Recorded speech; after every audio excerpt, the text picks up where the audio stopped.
News में रहा था, हमारे पीएम मोदी जी फ्रांस गए थे, जो यूरोप में एक देश पड़ता है।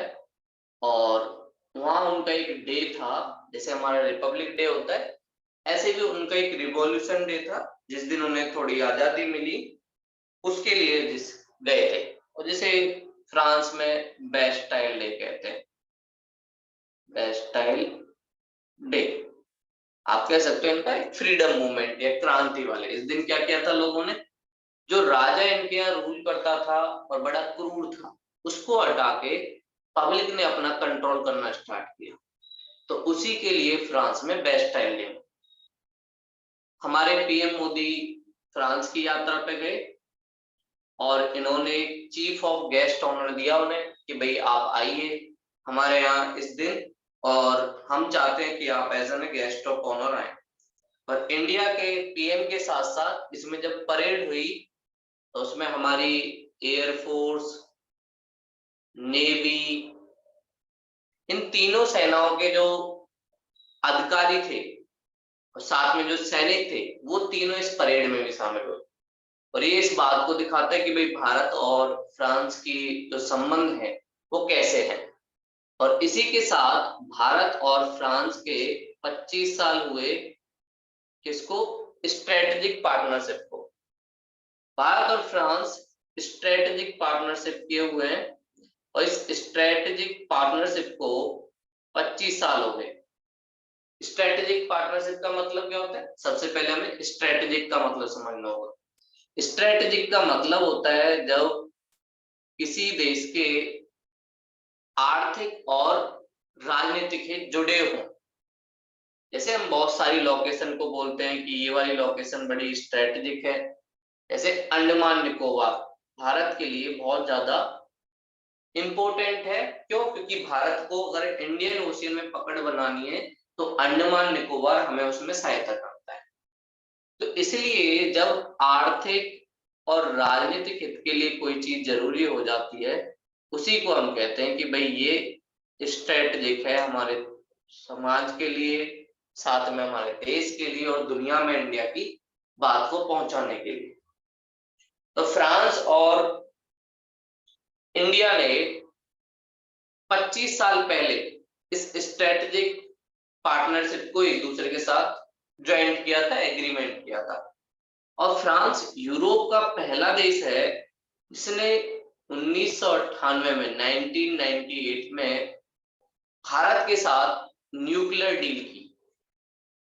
न्यूक्लियर डील जो की वो फ्रांस ने की भारत के साथ, और वो भी कब, जब भारत ने न्यूक्लियर एक्सपेरिमेंट किया था। देखो हुआ क्या था, सबसे पहले यूएसए ने न्यूक्लियर बम बनाया 1945 के आसपास, और यूएसए ने न्यूक्लियर बम बना के इस्तेमाल भी किया जापान पर द्वितीय विश्व युद्ध में, सेकेंड वर्ल्ड वॉर में।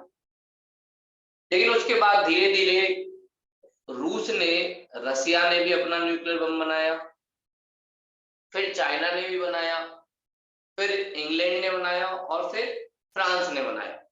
तो ऐसे 5 देश हो गए जिनके पास न्यूक्लियर बम थे।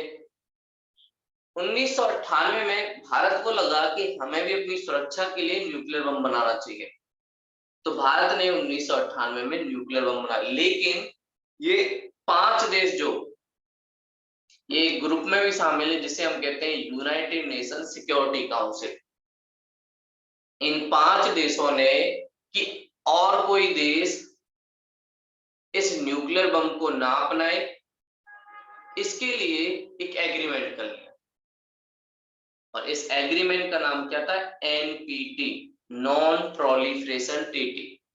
प्रोलिफरेशन मतलब हम उसका विस्तार नहीं होने देंगे, न्यूक्लियर डील का नॉन प्रोलिफरेशन ट्रीटी। और प्रोलिफरेशन का मतलब विस्तार नहीं होने, कि और कोई देश न्यूक्लियर बम नहीं बनाएगा। इस बात की इन्होंने कि नॉन प्रोलिफरेशन ट्रीटी साइन होगी, और कोई भी देश अगर न्यूक्लियर बम बनाएगा तो उसे हम लोग पकड़ लेंगे। ये वाली बात एनपीटी में हुई। और इसके साथ ही फिर ये सारी चीजें जब आगे चली, जब इंडिया ने बनाया तो इन लोगों ने बैन लगा दिया। और बोला आपको ये राइट नहीं है कि आप लोग न्यूक्लियर बम बनाओ। और साथ में इस यूनाइटेड नेशन सिक्योरिटी काउंसिल में चाइना भी शामिल हो गया 1969 के आसपास, 1969 में चाइना भी इसमें शामिल हो।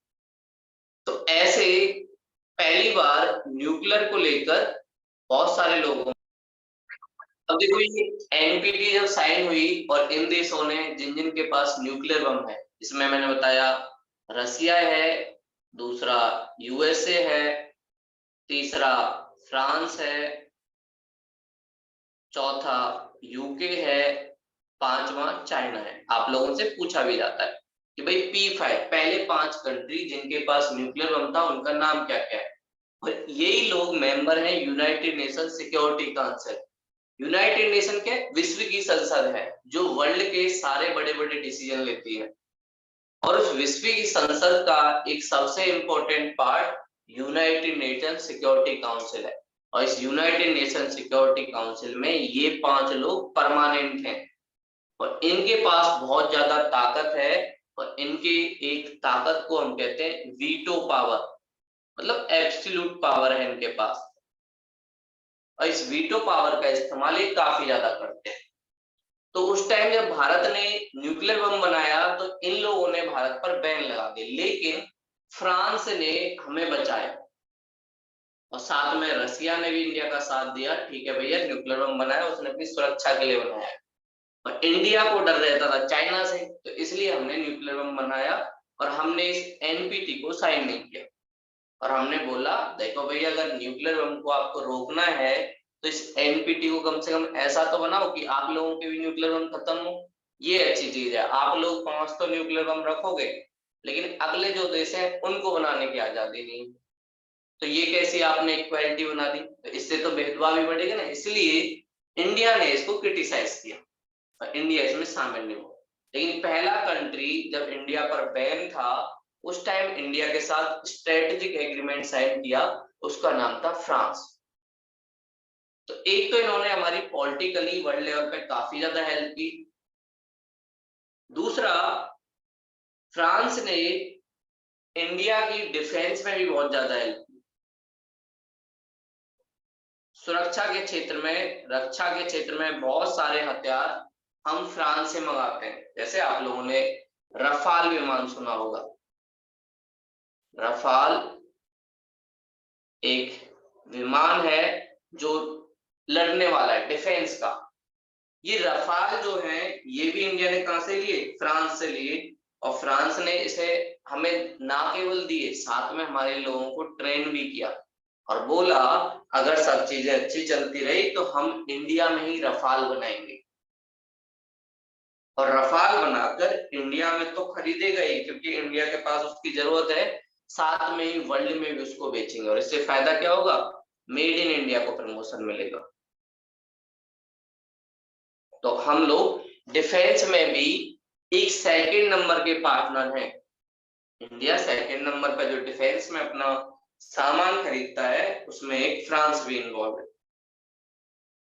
और इसके साथ ही इंडियन ओशियन में इनका एक आइलैंड है फ्रांस का, जिसे हम कहते हैं रीयूनियन आइलैंड। एक द्वीप है और इस द्वीप पर फ्रांस के बहुत सारे लोग रहते हैं। और इंडिया ने इस द्वीप पर जो लोग रहते हैं आइलैंड पर उनको आजादी दी है कि वो इंडिया आ सकते हैं और उन्हें जो भी चीज चाहिए बिना वीजा के इंडिया से ले सकते हैं। और इस वजह से हम लोग बहुत सारी एक्सरसाइज करते हैं दोनों साथ मिलके कि भाई एक दूसरे की सेनाओं को अगर जरूरत पड़े तो साथ में हम लोग लड़ सकें। इसके लिए हम लोग बहुत सारे क्या करते हैं, डिफेंस की एक्सरसाइज, जैसे शक्ति शक्ति एक्सरसाइज इंडिया और फ्रांस की आर्मी के बीच होती है। कई बार आप लोगों से एक्सरसाइज के बारे में मैच कराने के लिए पूछा जा सकता है। और साथ में ही इंडो पैसिफिक, इंडिया और पैसिफिक ओशियन में अच्छे संबंध और साथ में पैसिफिक ओशियन की सिक्योरिटी हो सके। खासकर कब, जब 2008 में भारत के ऊपर हमला हुआ, पाकिस्तान का एक आतंकवादी जिन्होंने मुंबई पे हमला किया, उसके बाद हमें समझ आया कि जितना जरूरी है इंडिया के लिए लैंड सिक्योरिटी, उतना ही जरूरी है हमारे लिए सी सिक्योरिटी। तो उसके बाद हम लोग जागरूक हुए और फिर उसके बाद से ही इंडिया ने इंडो ओशियन पर ध्यान देना स्टार्ट किया। और धीरे धीरे जैसे जैसे चाइना का एक सुपर पावर के रूप में उभार हो रहा है, धीरे धीरे चाइना चाह रहा है कि इंडियन ओशियन, पैसिफिक ओशियन पे मेरा कंट्रोल हो। लेकिन ये इंडिया के हित में नहीं है, इसीलिए इंडिया फ्रांस के साथ मिलकर इंडो पैसिफिक ओशियन में बहुत सारी एक्सरसाइज तो करता ही है, साथ में ही कुछ ऐसी टेक्नोलॉजी भी फ्रांस से मिलती है, जैसे स्कॉर्पियन। स्कॉर्पियन मतलब पनडुब्बी जो नीचे चलती है, समुद्र के नीचे चलते हैं। और इंडिया और फ्रांस मिलकर प्रोजेक्ट 75 ए के थ्रू बहुत सारी मिनिमम 3 स्कॉर्पियन सबमरीन बना रहे हैं जो समुद्र के नीचे रहेंगी। और चाइना अगर इंडियन ओशियन में कुछ भी ऐसी चीज करता है तो हमें पता चल जाएगी। तो इस मामले में भी हम लोग साथ में खड़े हैं, और साथ में इंडिया और फ्रांस ने मिलकर वर्ल्ड लेवल पर जो ग्लोबल वार्मिंग हो रही है उसको कम करने के लिए एक ग्रुप बनाया, जिसका नाम है international solar alliance. International solar alliance को डेवलप किया इंडिया और फ्रांस दोनों ने मिलकर, और इसमें अभी 100 से ज्यादा देश शामिल हैं। ये कब हुआ? कॉन्फ्रेंस ऑफ पार्टी 21, पेरिस में एक एग्रीमेंट हुआ कि भैया कैसे दुनिया को बचाया जाए ग्लोबल वार्मिंग से। ग्लोबल वार्मिंग का मतलब जब हमारे अर्थ का टेम्परेचर बढ़ने लग जाए, तो इससे लड़ने के लिए सारे लोग साथ में आए, और सब लोग पेरिस, जो फ्रांस की राजधानी है, वहां पर बैठे और सबने डिसाइड किया कि भैया हम लोग अर्थ का टेम्परेचर और ज्यादा नहीं बढ़ने दे सकते, और ज्यादा बढ़ा तो हमारे बहुत सारे जो आइलैंड हैं और द्वीप हैं वो डूब जाएंगे, जैसे इंडोनेशिया, मालदीव, इंडिया का मुंबई, ये सारी चीजें बहुत ज्यादा डिजास्टर में चली जाएंगी। इसलिए इसे बचने के लिए हमें कुछ करना पड़ेगा, तो इसलिए बहुत सारी कंट्रियां साथ में आई, और इसी को हम कहते हैं कॉन्फ्रेंस ऑफ पार्टी, ये एनवायरमेंट के लिए। और यहीं पर इंडियन पीएम ने फ्रांस के साथ मिलकर इंटरनेशनल सोलर अलायंस बनाया। और हमारे लिए गर्व की बात है कि इसका जो हेडक्वार्टर है वो इंडिया में ही है, और हेडक्वार्टर का है गुरुग्राम। आप लोगों ने गुड़गांव का नाम सुना होगा, उसी गुड़गांव में, गुरुग्राम में इसका हेडक्वार्टर है। तो पहले तो आपको ये पूछा जा सकता है कि भाई इंटरनेशनल सोलर अलायंस को किस किस देश ने बनाया? तो इंडिया और फ्रांस ने। कहां पे बना? पेरिस। इसका हेडक्वार्टर कहाँ है? गुरुग्राम, इंडिया। और अभी इसमें 100 से ज्यादा देश शामिल हैं। और जब हमारे पीएम फ्रांस गए अभी, तो उन्होंने बोला one sun one grid, sun one grid. हमें एक ऐसा सोलर सिस्टम तैयार करना है सोलर एनर्जी के थ्रू कि पूरी दुनिया में एक ही इंफ्रास्ट्रक्चर की जरूरत पड़े। सूरज कहीं ना कहीं दुनिया में चमकता रहता है, जब इंडिया में चमकता है तो यूएसए में रात होती है, जब इंडिया में रात होती है तो यूएसए में चमकता है। तो क्यों ना हम इस सोलर एनर्जी का ऐसे यूज करें कि इससे बिजली बनाकर पूरी दुनिया में हम लोग एक दूसरे को ट्रांसफर करते रहे। कभी इंडिया को जरूरत पड़ी तो इंडिया ने ले ली, कभी उन्हें जरूरत पड़ी तो उन्होंने ले ली। तो इस मकसद के साथ मोदी जी ने इस इंटरनेशनल सोलर अलायंस को डेवलप करने की बात की। और साथ में इंडिया स्पेस सेक्टर में भी बहुत सारी चीजें करना चाहता है, मतलब ऊपर हम लोग जाना चाहते हैं। जैसे आप लोगों ने चंद्रयान मिशन देखा, ऐसे ही हमारा एक और मिशन है जिसको हम कहते हैं गगनयान। गगनयान इंडिया का एक और मिशन है, और इस मिशन का मतलब, एक इंडिया चाहता है कि हमारे कुछ साइंटिस्ट ऊपर स्पेस में जाएं और कुछ दिन रह के आए। तो इससे फायदा क्या होगा? इससे कुछ फायदा तो ये होगा कि हम लोग बहुत सारी टेक्नोलॉजी डेवलप कर पाएंगे। अभी एक स्पेस सैटेलाइट चलती है जो ऊपर है, जिसमें यूएसए, रसिया, यूके, इनके साइंटिस्ट रहते हैं ऊपर, और वो बहुत सारी टेक्नोलॉजी डेवलप किए हैं ऊपर में। जैसे कैंसर के लिए बहुत सारे रोग हैं, नई नई चीजों के बारे में जानना, ब्लैक होल क्या होता है, ये सारी चीजें ऊपर ही रिसर्च हुई है। तो इंडिया भी अपने सम्मान के लिए और अपने आप को एक सुपर पावर बनाने के लिए इस मिशन को लॉन्च किया। वैसे ये मिशन लॉन्च होना था 2022 में, मोदी जी ने लाल किले से इस मिशन की लॉन्चिंग की अनाउंसमेंट की थी, घोषणा की थी उन्होंने। लेकिन बाद में आपको पता है कोरोना बीच में आया, तो अब इसे हम 2024 में लॉन्च करने वाले हैं। और इस मिशन के लिए बहुत सारी हमें टेक्नोलॉजी चाहिए।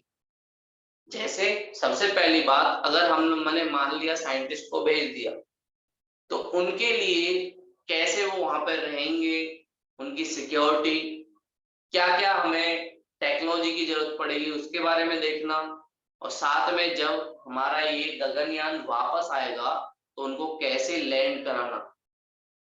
जैसे आप लोगों ने कल्पना चावला के बारे में सुना होगा, जो नासा के एक मिशन में सन के लिए गई थी, और जब उनका स्पेस सैटेलाइट नीचे की तरफ आ रहा था, तो उस टाइम अर्थ ने अपने ग्रेविटेशनल फोर्स का यूज किया और वो मिशन जल गया।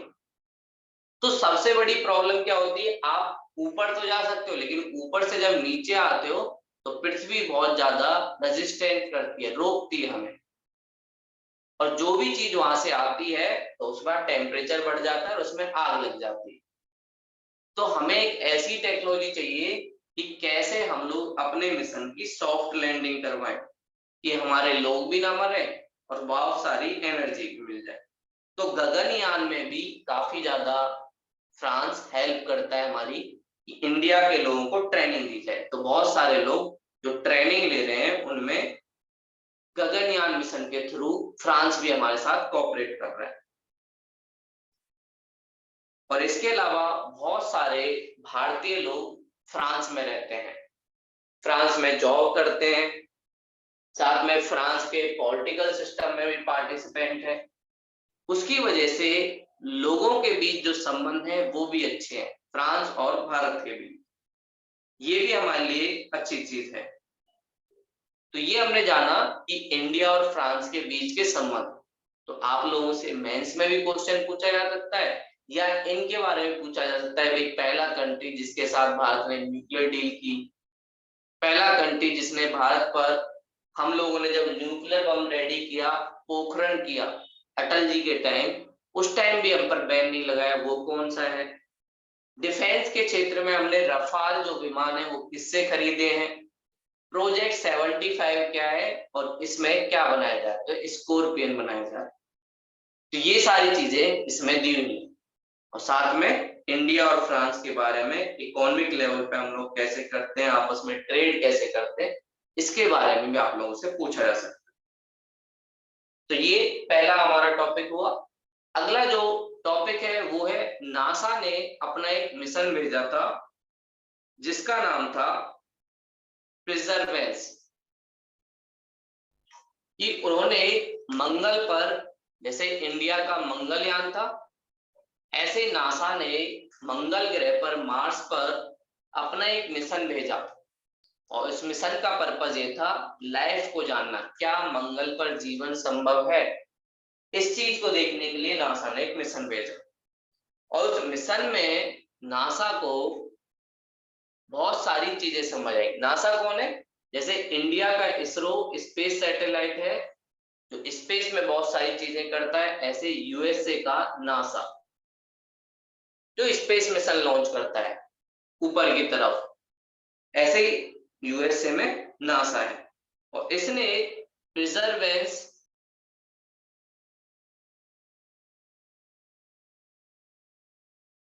मिशन, प्रिजर्वेंस मतलब जो लगातार काम करता है, जैसे सिविल सर्विस में बोला जाता है कि भाई कंटिन्यूअस, लगातार काम करते रहना जरूरी होता है। ऐसे ही इन्होंने एक मार्स मिशन भेजा जिसका नाम है प्रिजर्वेंस। और ये कहां पे भेजा? मार्स पर, मंगल ग्रह पर। देखो इंसान को जो सबसे ज्यादा एक चीज सताती है कि भाई हम लोग कहाँ से आए, कैसे हमारा ओरिजिन हुआ, कैसे ये अर्थ कितने दिन तक चलेगी, कितने दिन बाद खत्म हो जाएगी, और अगर अर्थ के रिसोर्स खत्म हो गए तब हम कहाँ जाएंगे। तो उसके लिए इंसान बहुत सारी चीजें करता रहता है, इसलिए हम लोग बहुत सारे मिशन भेजते हैं। जैसे इंडिया में भी मंगलयान मिशन गया मार्स पर, साथ में अभी देखा आप लोगों ने चंद्रयान मिशन गया चंद्रमा पर। तो ऐसी सारी कंट्रियां करती रहती है। और इस प्रिजर्वेंस रोवर जब गया तो इन्होंने मंगल पर कुछ चीजें पाई। और ये जो प्रिजर्वेंस गया, इसके पास एक गाड़ी थी जिसे हम कहते हैं रोवर, 4 पहिए की गाड़ी, जो उस मिशन में से निकलती है और वो उस प्लेनेट पर लैंड करती है, उसे हम क्या कहते हैं, रोवर। तो एक 4 पहियों की गाड़ी निकली और वो उस पर लैंड की और साथ में घूमी, किस पर, मंगल ग्रह पर। और ज्यादातर ये कहां पर जाती है, ये ज्यादातर जाती है पोल के पास, ध्रुव के पास। देखो जीवन के लिए सबसे जरूरी चीज क्या है, पानी। और पानी ज्यादातर कहाँ मिलेगा, या तो नदी के आसपास मिलेगा, या कोई बर्फ वाला क्षेत्र होगा वहां पे मिलेगा। ये जो बीच वाला पार्ट होता है, इक्वेटर वाला, विषुवत रेखा वाला, यहाँ पर पानी मिलने की पॉसिबिलिटी बहुत कम होती है। उसका रीजन ये होता है टेम्परेचर ज्यादा होता है, भाप बन जाए। लेकिन ये पोल वाले जो एरिया होते हैं, यहाँ पे बर्फ जमी होती है। इसलिए आप लोगों ने देखा होगा चंद्रयान 3 मिशन या चंद्रयान 2 मिशन, दोनों चंद्रमा के पोल पे गए। उसका कारण हमें पानी खोजना है, और पानी अगर खोज लिया तो हो सकता है कि वहां पे जो जीवन हो वो हमें दिख जाए। इसलिए हम लोग पानी खोजते रहते हैं। तो ऐसा ही इसमें हुआ, प्रिजर्वेंस रोवर में ये लोग गए और इन्होंने वहां पे बहुत सारी चीजें बताई। पहला इन्होंने बताया कि भैया हमें वहां पे मीथेन मिला। मीथेन एक ऐसी गैस है, जब किसी का वहां जीवन होता है, चाहे छोटा मोटा कीड़ा हो, तो वहां मीथेन जरूर रिलीज होता है। तो मीथेन मिलना इनके लिए अच्छी बात है कि हाँ भाई वहां पर लाइफ संभव है। लेकिन अभी मार्स पे दिक्कत क्या है, वहां पर पानी नहीं होता और साथ में प्लांट नहीं है, ऑक्सीजन नहीं है, हम लोग रह नहीं सकते बिना ऑक्सीजन के। और बोला जाता है कि पहले मार्स भी हमारे अर्थ की तरह एक अच्छा प्लेनेट हुआ करता था, लेकिन धीरे धीरे वहां पे रिसोर्स खत्म होते गए और मार्स पूरा एक रेगिस्तान में चेंज हो गया। उसके बाद से वहां पर जीवन खत्म हो गया। तो अलग अलग कंट्री इस चीज को जानने के लिए कि भैया वहां पे जीवन है या नहीं है, बहुत सारे मिशन भेजती रहती है। जैसे प्रिजर्वेंस वाला जो मिशन है, ये यूएसए ने भेजा। इंडिया ने कौन सा भेजा, मंगलयान। मंगलयान इंडिया ने भेजा, और इंडिया फर्स्ट ऐसा कंट्री था जिसने फर्स्ट अटेम्प्ट में मंगल पर अपना मिशन भेज दिया। ऐसे ही यूरोप जो सऊदी अरब और इसके पास वाली कंट्री, इन्होंने होप मिशन भेजा। होप मिशन मंगलयान पे ही यूएई ने भेजा, यूनाइटेड अरब अमीरात। इसकी एक फेमस शहर है दुबई, उसने भी भेजा, भैया हमें भी अपना मिशन भेजना है। ऐसे ही चाइना ने भी भेजा तियानवन। तियानवन ये चाइना का मंगल मिशन है। तो अलग अलग देश अलग अलग ये सारी चीजें भेजते हैं। तो आपसे कई बार मैच कराने के लिए पूछा जा सकता है कि भाई बताओ, प्रिजर्वेंस, मंगलयान, तियानवन या हो, ये सारे मिशन किस किस कंट्री के हैं और किसके लिए भेजे गए। तो ऐसे आप लोगों से कई बार क्वेश्चन पूछ लिया जाता है, और कई बार आप लोगों से पूछ लिया जाएगा कि भाई क्रिटिकली एनालाइज करो, बताओ क्यों ये लोग इतने सारे मिशन भेजते हैं, क्यों हम लोगों को इतना पैसा खर्च करने की जरूरत पड़ती है, बहुत सारे लोग इतने गरीब हैं, ऊपर जाना ज्यादा जरूरी क्या। इसे इसरो के बारे में खासकर बोला जाता है, जो डेवलपिंग कंट्री है, कि इसरो इतना सारा पैसा लगा देता है ऊपर मिशन भेजने में, कई बार पैसा खर्च हो जाता है, तो इतना करना जरूरी है क्या।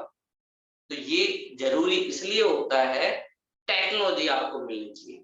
दुनिया आजकल जो चल रही है वो टेक्नोलॉजी के बेस पे चल रही है, और साथ में ही हम लोगों को एक आत्मविश्वास भी मिलता है जब हमारा मिशन जाता है।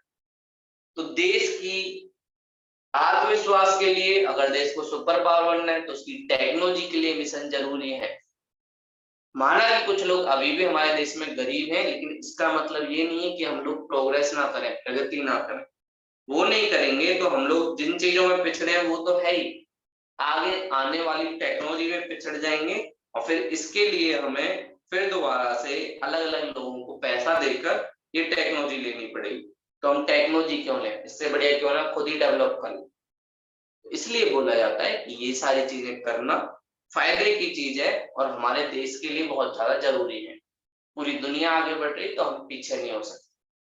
तो ये परसेवरेंस रोवर के बारे में था जो मंगल पे गया, नासा का मिशन है, और इस पर उन्होंने वाटर खोजने की कोशिश की, साथ में मीथेन गैस भी उनको मिली, उन्होंने देखा कैसे हो। और इंडिया का मंगलयान, होप मिशन यूएई का, तियानवन चाइना का, ये सारे भी मंगल मिशन हैं जो बहुत सारी कंट्रियों ने अलग अलग टाइम में भेजे हैं। अगला जो हमारा आता है वो एक ऑर्गेनाइजेशन है जिसका नाम है बिम्स्टेक।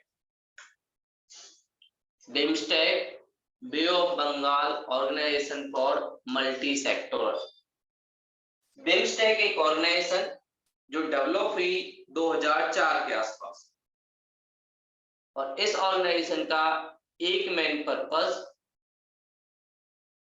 बे ऑफ बंगाल के आसपास, इंडिया का जो इधर वाला पार्ट है, ये आप लोगों ने देखा है, ये वाला बे ऑफ बंगाल, बंगाल की खाड़ी जो है, इसके आसपास का जो एरिया है और इसके आसपास के जो देश हैं, उन सबको एक साथ लाना किसके लिए, मल्टी लेवल डेवलपमेंट के लिए। और इसमें बहुत सारी कंट्रियां जो बे ऑफ बंगाल से अपना बॉर्डर लगाती हैं वो सारी शामिल है, और ये लोग इकोनॉमिक कोऑपरेशन करना चाहते हैं कि भाई हम लोग एक साथ कैसे इकोनॉमिक कोऑपरेशन करें। और ये न्यूज में क्यों था, अभी इनके विदेश मंत्रियों की बैठक हुई थी, इसलिए ये न्यूज में था। और इसमें बैठक में बहुत सारी चीजें इन लोगों ने डिसाइड की कि भाई कैसे हम लोग आगे बढ़ेंगे। तो इसकी सबसे पहले शुरुआत बात होना स्टार्ट हुई 1997 में बिम्स्टेक के बारे में। और इसके मेंबर कंट्रियों की बात करें तो बी पे बांग्लादेश, ए आई पर India, M Myanmar, S Sri Lanka, और टी फॉर थाईलैंड। ये कंट्रियां, साथ में इंडिया के दो पड़ोसी देश जो बाद में शामिल हो गए, भूटान और नेपाल, इन्होंने बोला हमें भी इंक्लूड कर लो, तो इंडिया बोला ठीक है आप लोग भी आ जाओ। तो ये सारी कंट्रियों ने मिलके बिम्स्टेक को बनाया और बोला कि भाई हम लोग सिक्योरिटी तो करेंगे ही अपने अपने ओशियन वाले एरिया की, साथ में एक दूसरे के साथ कोऑपरेशन करके इकोनॉमिक लेवल पे भी डेवलपमेंट करेंगे। इकोनॉमिक डेवलपमेंट, आर्थिक स्तर पे भी हम लोग एक दूसरे के साथ व्यापार करके आगे बढ़ेंगे। ये सारी बातें इसमें डिस्कस की और बोला गया कि भाई अगर हम सब लोग साथ में रहेंगे तो एशिया को इकोनॉमिक रूप से, साथ में सिक्योरिटी के रूप से भी डेवलप किया जा सकता है। और इंडिया के लिए इसका क्या क्या इंपॉर्टेंस है। पहली बात, हमारी जो फॉरेन पॉलिसी है जो एक बात कहती है, पड़ोसी पहले की नीति, पड़ोसी पहले या नेबरहुड फर्स्ट, नेबरहुड फर्स्ट जो पॉलिसी है उसके अकॉर्डिंग ये पॉलिसी काफी ज्यादा काम करती है कि बिम्स्टेक में हम लोग साथ में हैं, और इसमें सारी जो कंट्रियां हैं वो इंडिया की नेबर, पड़ोस वाली कंट्रियां हैं। तो ये हमारी नेबरहुड पॉलिसी के लिए जरूरी है कि हम आसपास, क्योंकि आप लोग, अटल जी एक बात बोलते थे कि भाई हम लोग दोस्त तो चुन सकते हैं लेकिन अपना पड़ोसी नहीं चुन सकते, क्योंकि ज्योग्राफी ने उसे पहले से डिसाइड कर दिया। ये बात उन्होंने पाकिस्तान के बारे में बोली थी कि भाई पाकिस्तान जैसा भी है लेकिन हकीकत ये हमारा पड़ोसी है और उस पड़ोसी को हम लोग बदल नहीं सकते। पाकिस्तान के साथ हमें संबंध बनाने ही पड़ेंगे और कोई ऑप्शन नहीं हमारे पास। तो इसलिए जरूरी है कि हम लोग एक दूसरे कंट्रियों को आपस में जोड़ पाए। तो बिम्स्टेक के लोग कोशिश भी करते हैं कि यहाँ पे इंफ्रास्ट्रक्चर डेवलप हो, जैसे रेलवे डेवलप हो एक दूसरे से लिंक करने के लिए, साथ में यहाँ पर हाईवे डेवलप हो जिससे एक दूसरे के पास ट्रेड हो सके, फ्री ट्रेड एग्रीमेंट हो जिससे कि आपस में लोग बहुत सस्ते रेट पर ट्रेड कर सके और लोगों के बीच भी संबंध इंप्रूव हो। ये सारी चीजें ये लोग करने की कोशिश करते हैं। और मोदी गवर्नमेंट ने एक और पॉलिसी लाई थी अपनी, act east policy. Act east policy जिसके थ्रू हम लोग आसियान कंट्रियों से संबंध अच्छे करना चाहते थे। Association of south east Asian nation, जिसमें थाईलैंड, म्यांमार, ये सारी कंट्रियां जो आती है इनसे हम लोग संबंध अच्छा करना चाहते हैं। तो इसके लिए भी बिम्स्टेक काफी ज्यादा जरूरी है कि हम लोग बे ऑफ बंगाल के आसपास इंफ्रास्ट्रक्चर करें।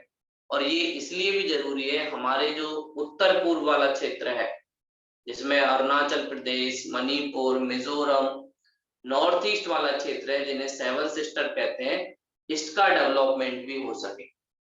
इसीलिए भी हम बिम्स्टेक को काफी ज्यादा प्रमोट करते हैं। और साथ में अगर हमें मेड इन इंडिया को प्रमोट करना है तो कम से कम कुछ देश ऐसे होने चाहिए जहां पर हमारा प्रोडक्ट आसानी से बिक जाए। तो मेक इन इंडिया के लिए जरूरी है कि हम लोग इस ग्रुप को चलाते रहे। इस ग्रुप की इंपॉर्टेंस क्या है? सबसे पहली बात, 22% दुनिया की जो पॉपुलेशन है, जनसंख्या है, वो इन ग्रुप में रहती है, इन कंट्रियों में रहती है।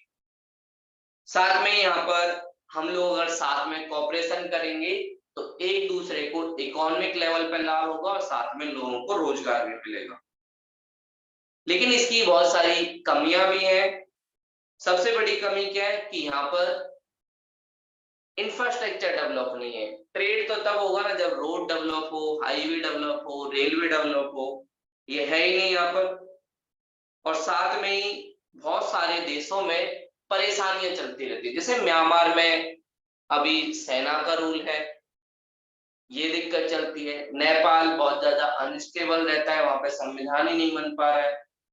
इस वजह से भी इसमें कई बार दिक्कत होती है कि भाई हम लोग कैसे करें।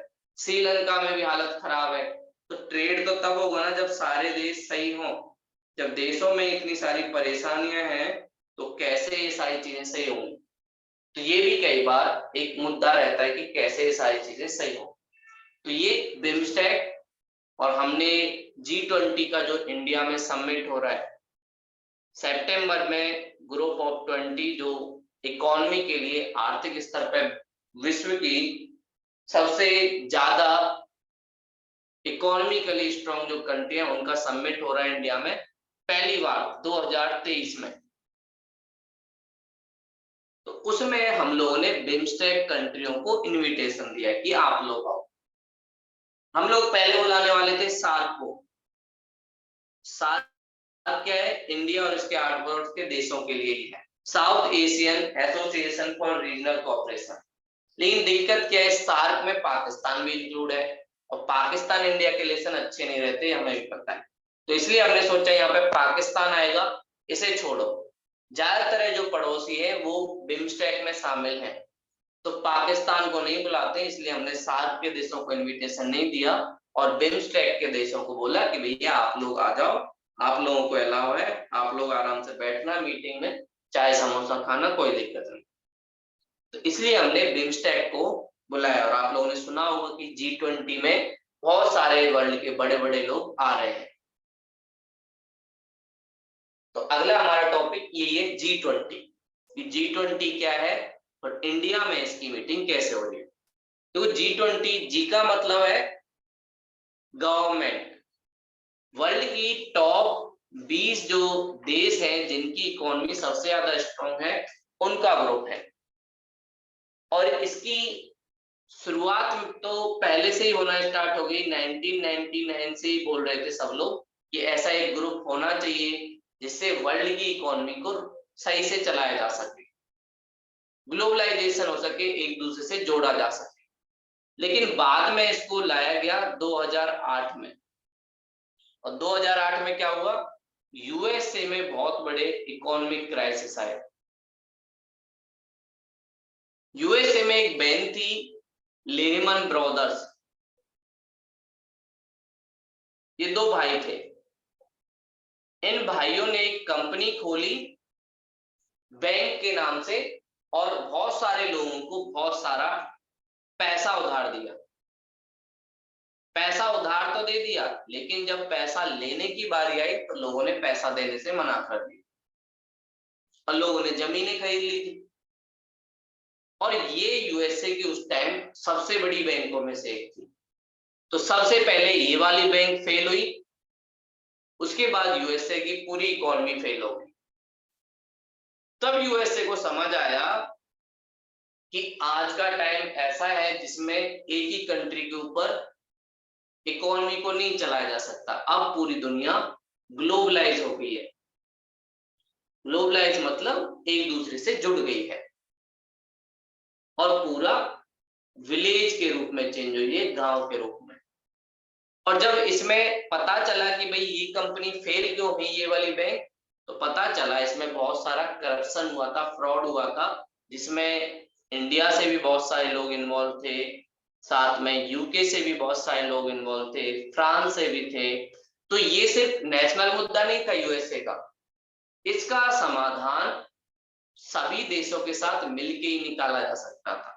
तो इसलिए 2008 में G20 का गठन किया गया, और वर्ल्ड की सबसे हाई पावरफुल इकोनॉमी को साथ लेके आया। जैसे नॉर्थ अमेरिका से यूएसए आया, यू जो यूरोप वाला पार्ट है वहां से यूके आया, फ्रांस आया, जर्मनी आया, ये कंट्रियां साथ आई। साउथ अमेरिका से ब्राजील आया, उसकी इकोनॉमी अच्छी है।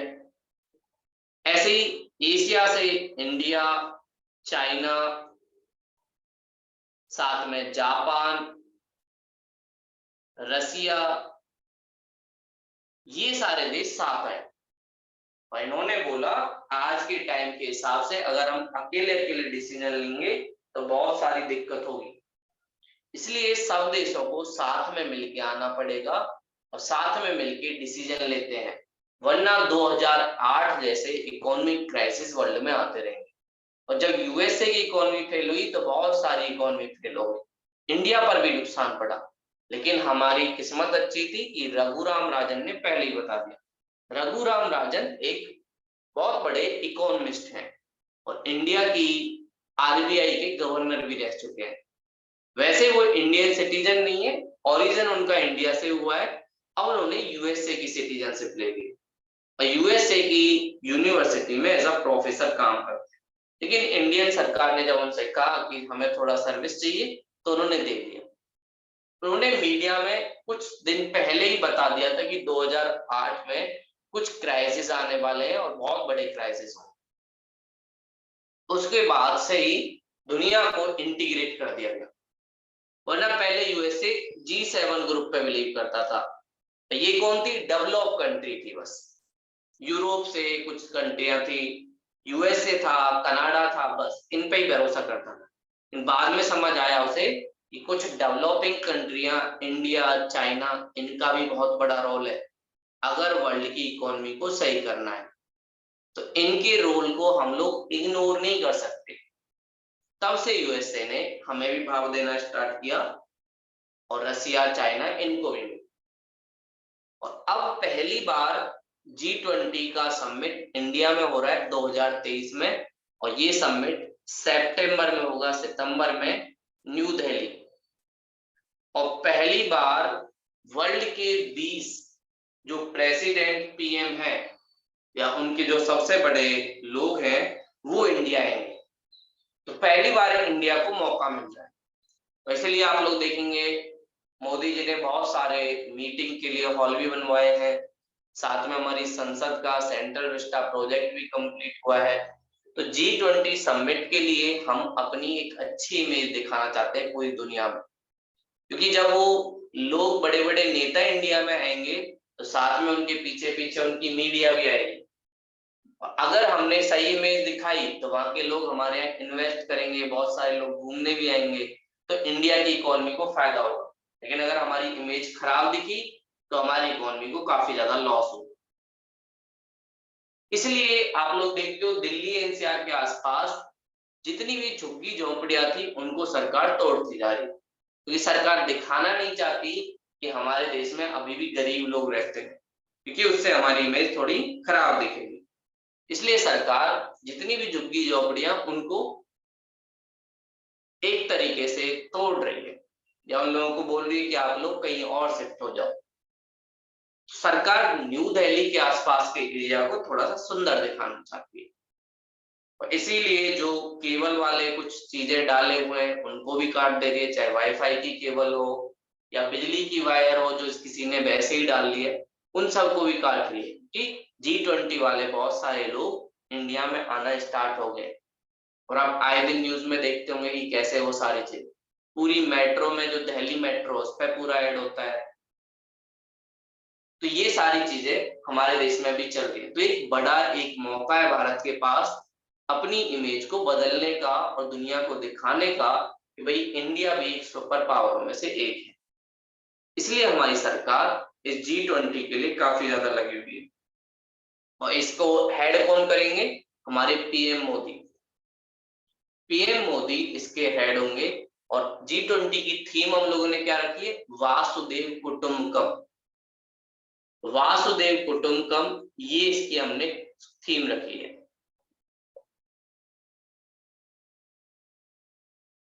वासुदेव कुटुंबकम का मतलब क्या होता है? ये वेदों से लिया गया है, जिसका मतलब होता है पूरी दुनिया एक परिवार है। और भारतीय समाज मानता है कि पूरी दुनिया अपना एक परिवार है, और उस परिवार के लिए हमें साथ मिलकर काम करना होगा। तो इसी बात को दिखाने के लिए हम लोगों ने G20 में इस थीम को रखा है।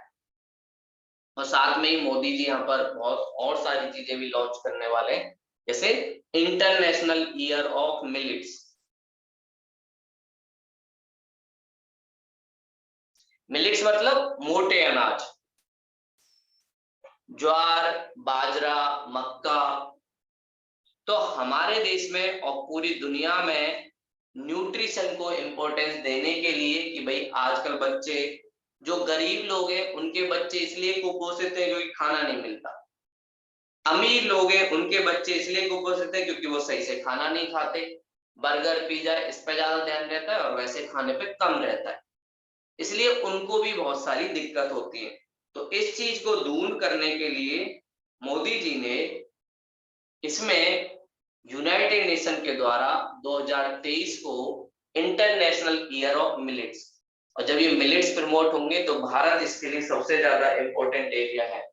भारत में पहले से ही मोटे अनाज, ज्वार, बाजरा, मक्का इनको खाया जाता है। तो अगर ये दुनिया में फेमस हो जाए तो कहीं ना कहीं हम लोग इसका ट्रेड कर सकते हैं और इंडिया का एक्सपोर्ट बढ़ सकता है।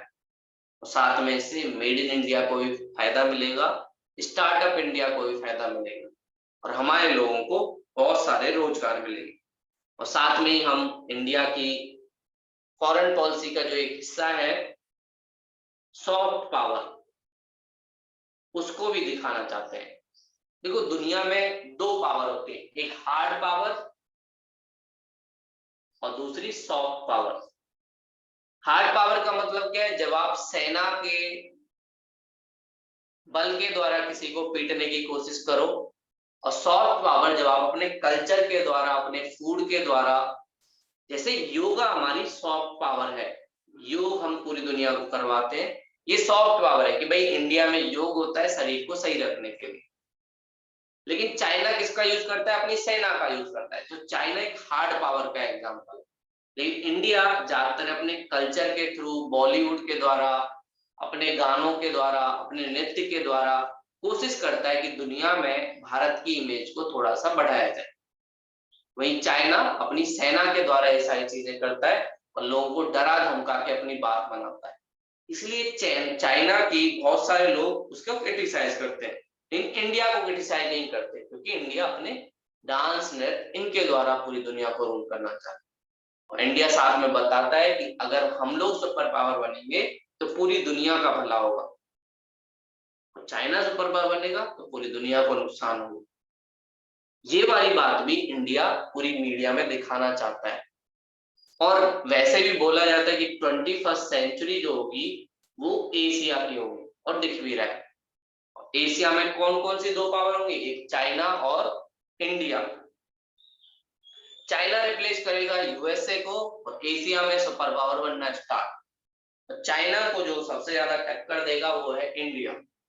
चाइना को इससे डर लगता है और यूएसए को इस चीज से डर लगता है कि चाइना डेवलप ना हो जाए। चाइना डेवलप करेगा तो हार्ड पावर का यूज करेगा, और दुनिया में हो सकता है पीस को नुकसान हो जाए, और वो वैसे भी डेमोक्रेसी और लोकतंत्र को मानता है। तो इस बात का भी डिस्कशन G20 और इसमें होता है, और साथ में इसमें कुछ फाइनेंशियल फ्रॉड के बारे में भी जिक्र होगा। बहुत सारी ऐसी कंट्रियां हैं जो प्रमोट करती है टेररिस्टों को, जैसे पाकिस्तान के बारे में बोला जाता है। तो यहाँ पर एक G20 के तहत एक बोर्ड भी काम करता है, जिसे हम कहते हैं फाइनेंशियल स्टेबिलिटी बोर्ड, वित्तीय स्थिरता आयोग। तो ये क्या क्या करेगा कि भाई जो लोग गलत तरीके से आतंकवादियों के द्वारा या फेक करेंसी को प्रमोट करता है, उन कंट्रियों को बैन करता है। और पूरी दुनिया में, क्योंकि फेक करेंसी से क्या होता है, दुनिया में पता ही नहीं चलता कि भाई महंगाई कितनी बढ़ेगी, और वो फेक करेंसी वाले कभी पैसा लगा देते हैं स्टॉक मार्केट में, कभी निकाल लेते हैं। तो दुनिया की इकोनॉमी को काफी ज्यादा नुकसान होता है। इससे बचने के लिए फाइनेंशियल स्टेबिलिटी बोर्ड ऐसे देशों पे एक्शन लेता है और उनको अलग अलग लिस्ट में डाल देता है। ब्लैक लिस्ट में डाल दिया तो इसका मतलब उस देश से कोई भी ट्रेड नहीं कर सकता। रेड लिस्ट में डाल दिया तो मतलब वो ऑब्जर्वेशन में और उसको बहुत सारी चीजें करनी पड़ेगी, और पाकिस्तान को उसी लिस्ट में डाल रखा है, ऑब्जर्वेशन में डाल रखा है। और ये फाइनेंशियल स्टेबिलिटी बोर्ड डिसीजन लेगा इंडिया में आके कि भैया बताओ पाकिस्तान को इससे हटाया जाए या नहीं। इंडिया पूरी कोशिश करेगा कि अगर पाकिस्तान टेररिस्टों का साथ देता है तो उसको उसमें रहने दिया जाए। पाकिस्तान की हालत वैसे ही बहुत खराब है, और ऐसी ग्रुप में शामिल होगा तो बहुत सारे लोगों के साथ उसका ट्रेड बैन हो जाए, उसके साथ ट्रेड नहीं कर पाएंगे बहुत सारी कंट्रियां, और उसका जो पैसा है वो भी फ्रीज हो जाएगा, क्योंकि आप लोग आतंकवादियों को या जो वायलेंस फैलाते हो उनको सपोर्ट करो। इस वजह से ये सारी चीजें हो सकती। तो ये हमारा G20 के बारे में सबसे इम्पोर्टेंट टॉपिक है। इसके बारे में बहुत सारे क्वेश्चन आपसे पूछे जा सकते हैं। और इसमें मेंबर कंट्री क्या है, 19 देश हैं, और एक इसमें यूरोपियन यूनियन वाली पूरा ग्रुप है। यूरोपियन यूनियन यूरोप में बहुत सारी कंट्रियों ने मिला के बनाया, 26 से ज्यादा कंट्रियां, और ब्रिटेन अब इसका पार्ट नहीं है, वो यूरोपियन यूनियन से निकल गया। और सबसे पुराना एक ग्रुप है जिसने दुनिया को मल्टी लेवल का बना दिया कि भाई बायलैटरल रिलेशन तो ठीक है कि दो के बीच संबंध, अब पूरी दुनिया में कुछ समूह बनाए गए, ग्रुप बनाए गए, और उन ग्रुप में से एक है यूरोपियन यूनियन। जैसे इंडिया ने सार्क बनाया, बिम्स्टेक बनाया, ऐसे यूरोप वालों ने यूरोपियन यूनियन बनाया, तो वो भी इसका मेंबर है। तो यूरोप की भी बहुत सारी कंट्रियां इंडिया में आएंगी G20 समिट को देखने के लिए। तो ये हमारा G20। अगला जो हमारा टॉपिक है, हमारी नई शिक्षा नीति जो 2020 में लॉन्च की मोदी सरकार ने, और उसे अब 3 साल हो गए। तो उस 3 साल में उस नई शिक्षा नीति ने क्या अचीव किया, क्या उसकी कमियां रही, उसको हम लोग देखेंगे। तो न्यू एजुकेशन पॉलिसी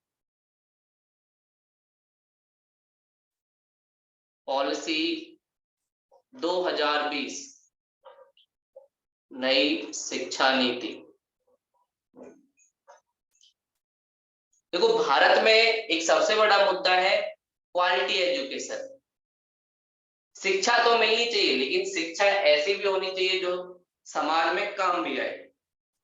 ऐसा ना हो कि बच्चा बीटेक किया 4 साल लगा के लेकिन बाद में पता चला कि कोई भी कंपनी उसको जॉब ही नहीं दे रही है। और कंपनी जॉब क्यों नहीं दे रही है? क्योंकि उस बच्चे के पास वो स्किल नहीं है जो कंपनी को चाहिए।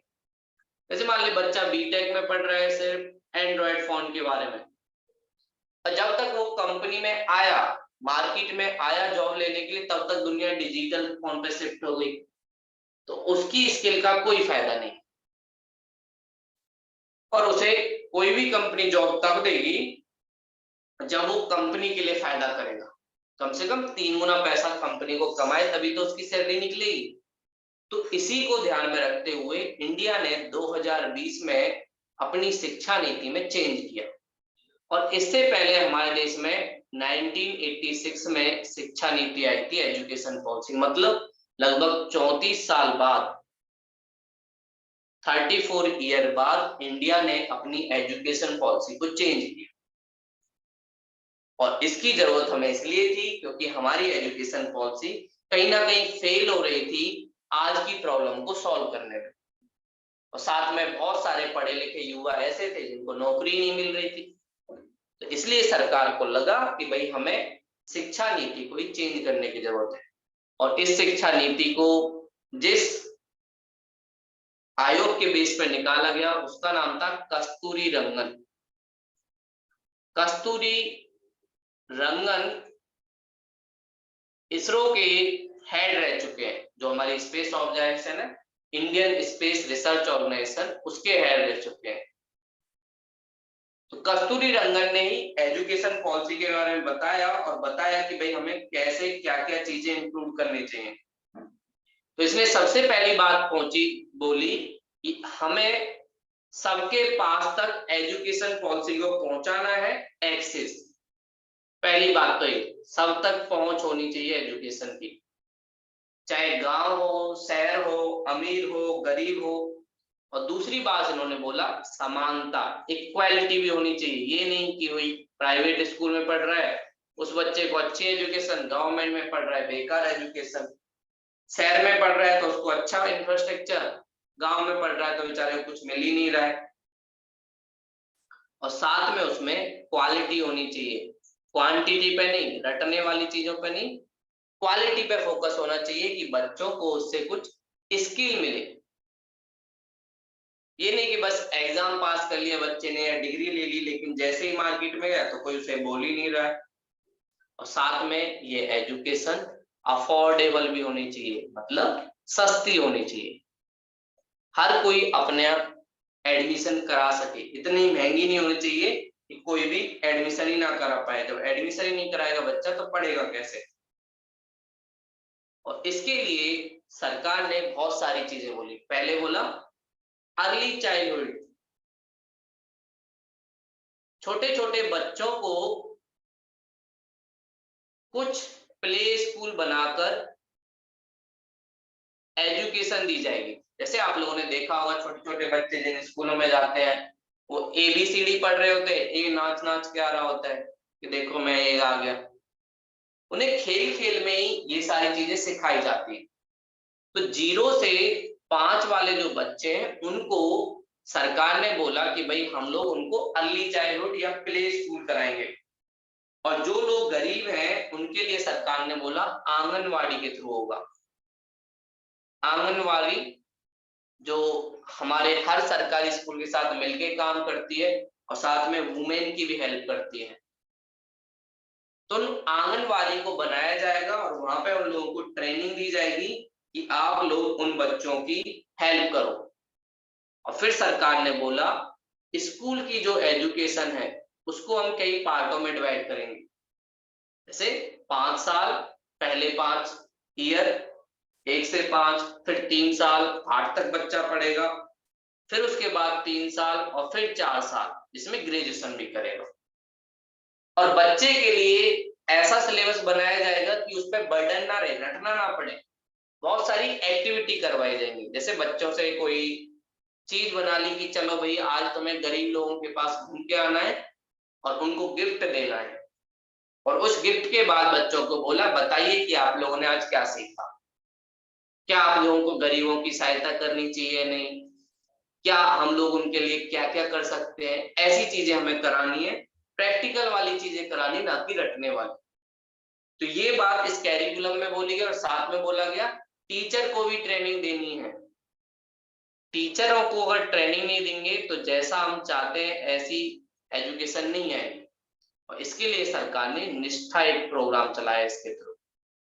निष्ठा प्रोग्राम का मतलब ने पर्पस यही है कि भाई नेशनल लेवल पर जो टीचर हैं उनको इस एजुकेशन पॉलिसी के थ्रू ढालना कि भैया आप लोग रटने पे नहीं, बच्चों के काम पे ध्यान हो, प्रैक्टिकल सामान दो, प्रोजेक्ट बनाने के दो बच्चों को कहानियों के द्वारा पढ़ाओ, बच्चों को आसपास घुमाओ, बच्चों को मूवियों के द्वारा या डिजिटल दुनिया के द्वारा बताओ कि भैया कैसे तुम्हें पढ़ना है, ये सारी चीजें होंगी। तो साथ में सरकार ने बोला हमें 2030 तक हर बच्चे को कम से कम स्कूल एजुकेशन तो देनी है, 100% एजुकेशन, वो भी स्कूल वाले, कि कोई भी बच्चा हमारा छूटे ना बिना स्कूल के। अभी हमारी सरकार क्या करती है, तो वो प्राइमरी लेवल पर हर बच्चा मैक्सिमम जाता है, 98% के आसपास है। लेकिन जैसे ही 8वीं 9वीं 10वीं 11वीं 12वीं में आता है तो बहुत सारे बच्चे स्कूल छोड़ जाते हैं, ड्रॉप आउट हो जाते हैं, और खासकर इसमें महिलाएं होती हैं। तो सरकार इसमें जेंडर इक्वालिटी भी चाहती है कि महिलाओं को स्कूल ना छोड़ना पड़े। तो इसलिए ग्रॉस एनरोलमेंट रेशियो 100% हम करना चाहते हैं कि हर बच्चा पढ़े। और साथ में बहुत कम बच्चे हमारे देश के हायर एजुकेशन में जाते हैं।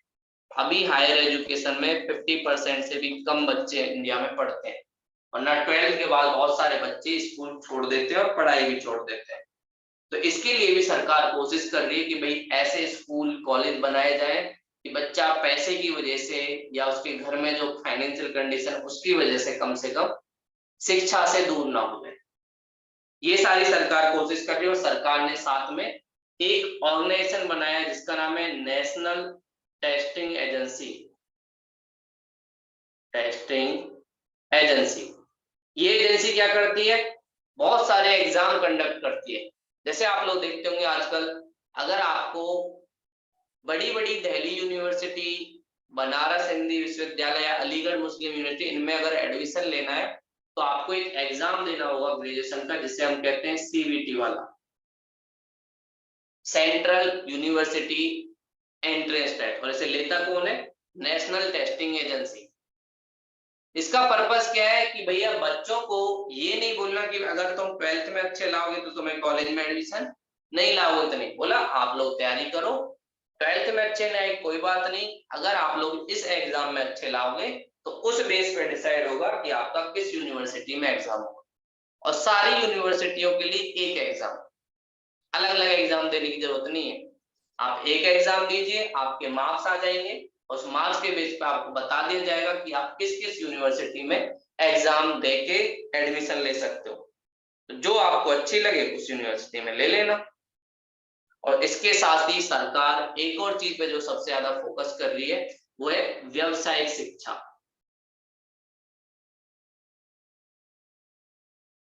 Vocational education. देखो पहले हमारे टाइम में कोई लोग भी अनएम्प्लॉयड नहीं रहता था हमारी सोसाइटी में। वो कैसे, हमारा एजुकेशन सिस्टम ऐसा था, हर किसी को कुछ ना कुछ हुनर जरूर सिखाता था। और आप लोगों ने 4 आश्रम सुने होंगे। पहले एक होता था ब्राह्मण, जिसका काम होता था कि भाई ये इंटेलिजेंट आदमी ज्ञान की बात करेगा। दूसरा होता था क्षत्रिय, जिसके पास थोड़ा सा बल हो, ये आर्मी और सेना में जाता था। तीसरा होता था वैश्य, जो बिजनेस करता था। और चौथा होता था शूद्र। जब तक ये सारी चीजें कर्म के बेस पर थी तो सबको नौकरी मिलती थी, क्योंकि अगर लोहार का बच्चा है तो वो लोहार वाला काम सीख जाता था, तो उसको 12th के बाद या 10th के बाद वो अपना काम करना लगता था।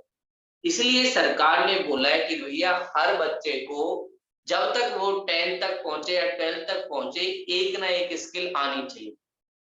और ऐसा मॉडल डेवलप कंट्री फॉलो करती है। आपने देखा होगा डेवलप कंट्रियों में वैसे उनके वहां एजुकेशन फ्री है, लेकिन 12th के बाद बच्चे को अपने खर्चा खुद उठाना पड़ता है।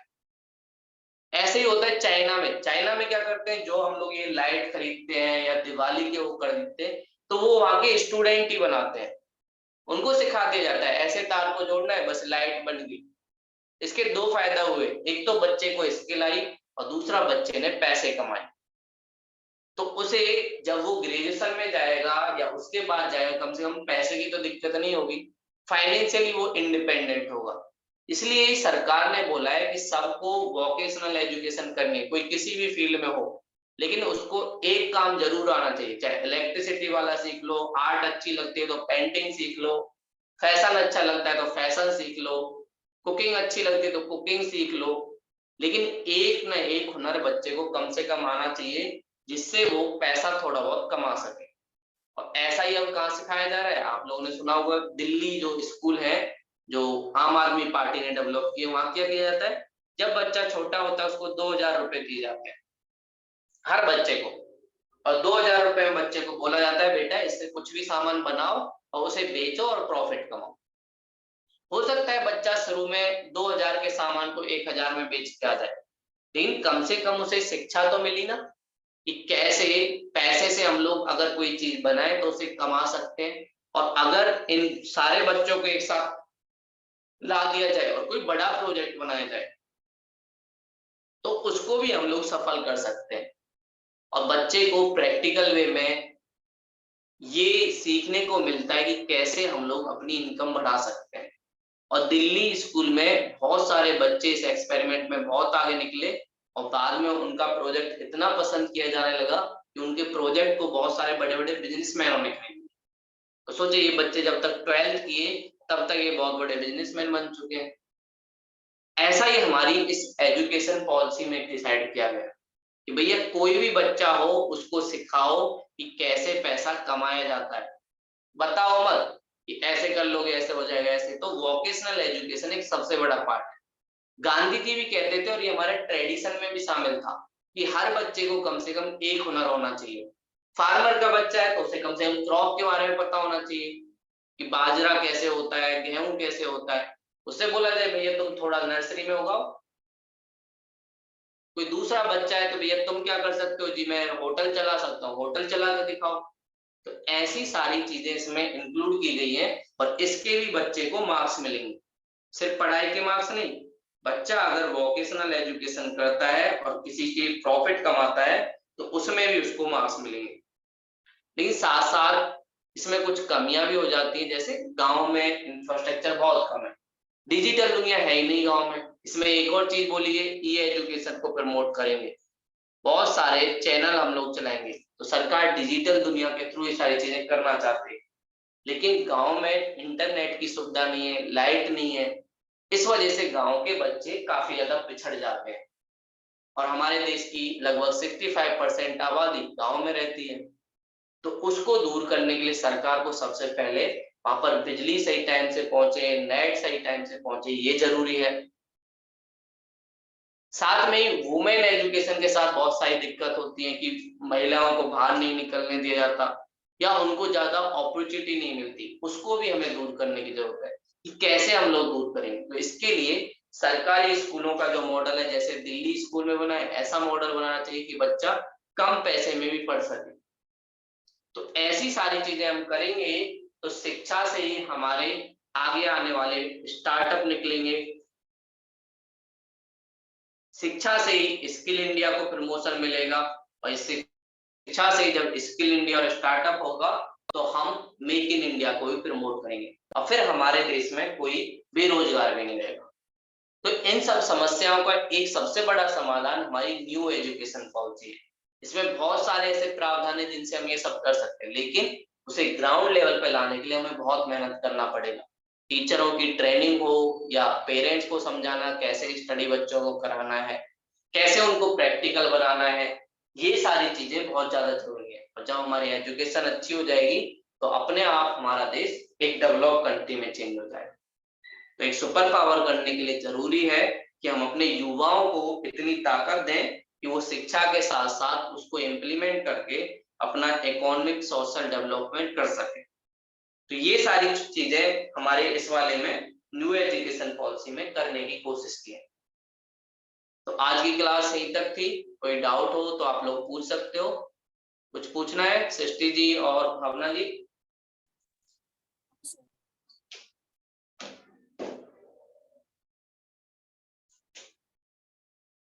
पूछना है आप लोगों को कुछ?